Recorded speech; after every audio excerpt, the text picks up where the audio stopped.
Okay, hai. Hari ni kita punya trip pula. Pergi mana, Faib? Faib pergi mana? Kita pergi Gunung Ledang. Pergi mandi air terjun. Ni untuk Puteri Gunung Ledang. Puteri Gunung Ledang. Bye. Cause with all that has happened, I think that we both know the way that the story ends.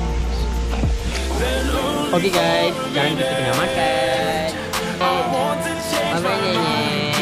This just don't feel right to me. I wanna raise your spirits. Okay guys, so kita orang dah siap-siap nak pergi mandi.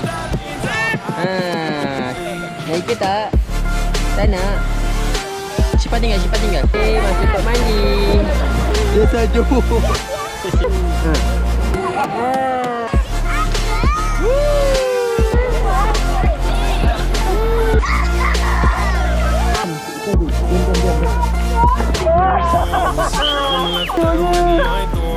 And the image of you being with someone else, well, it's eating me up. Kejunya, Mama, kejunya.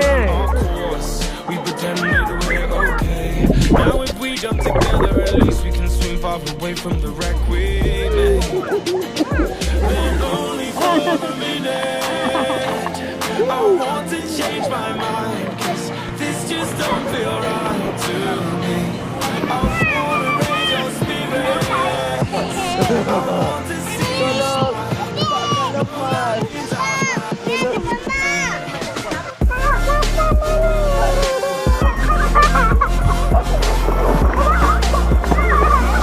Okay, so sekarang ni Abang nak buat satu terjunan.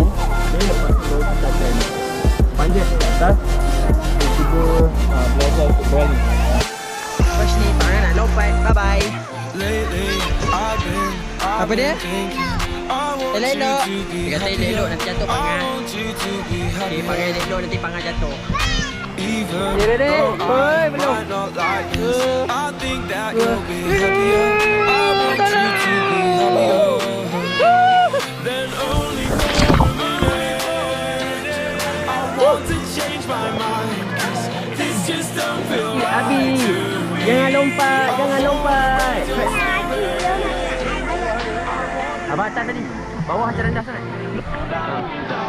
Dia nak tunjukkan cara kat kita. Kakak tu naik. Tengok.